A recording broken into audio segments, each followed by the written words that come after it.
The sound that shattered the silence of Amboseli Reserve that evening was unlike anything Ranger Mark Sullivan had heard in his 15 years protecting that land. It wasn't the triumphant roar of a king reclaiming his territory, it was something far deeper, far more haunting. A cry that carried the weight of pure desperation. Mark, 42, had chosen the solitude of the wild over the chaos of civilization.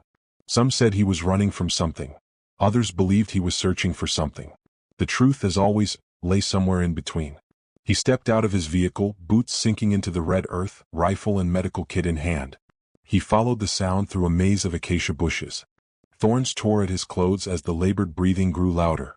And then he saw it. Through the branches lay a magnificent male lion, caught in a steel trap. 400 pounds of raw power and grace, reduced to a prisoner of human cruelty.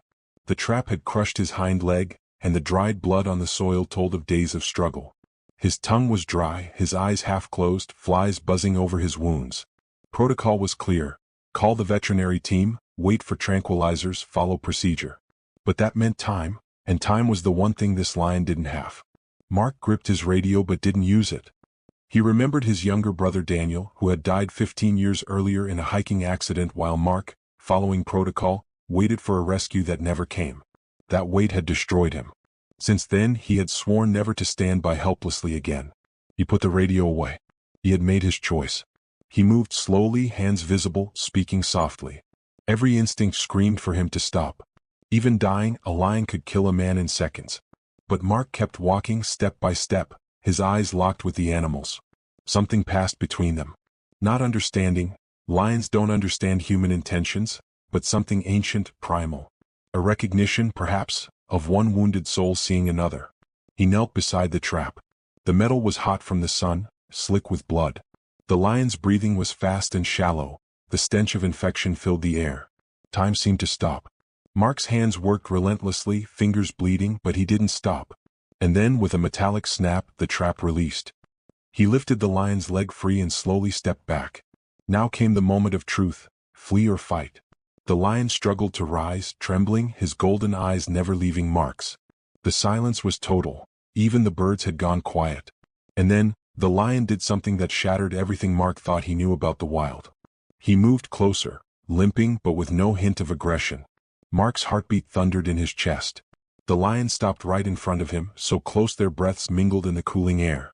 And then, slowly, the great beast lowered his massive head and pressed it against Mark's chest. Tears streamed down the ranger's weathered face. His trembling hand rose and rested on the lion's mane. The animal didn't flinch. For half a minute that felt eternal, man and beast stood together, bound by something beyond words. It wasn't gratitude. It was recognition. A moment of connection that defied logic and language alike. At last, the lion stepped back, gave Mark one final look, and limped away into the bush. Mark fell to his knees, overwhelmed as the sun bled out over the horizon.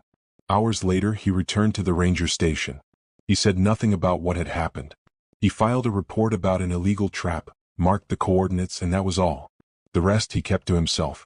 That night, for the first time in 15 years, he opened the old photograph of Daniel. His brother's young smile stared back at him, full of life.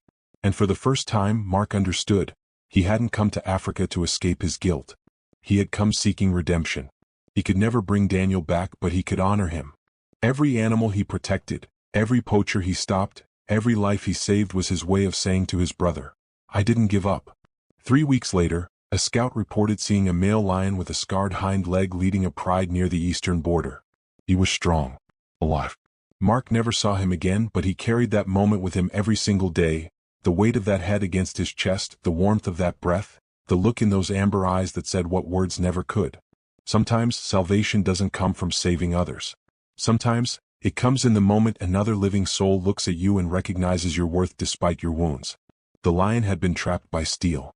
Mark had been trapped by guilt. That day, in that impossible moment, they freed each other.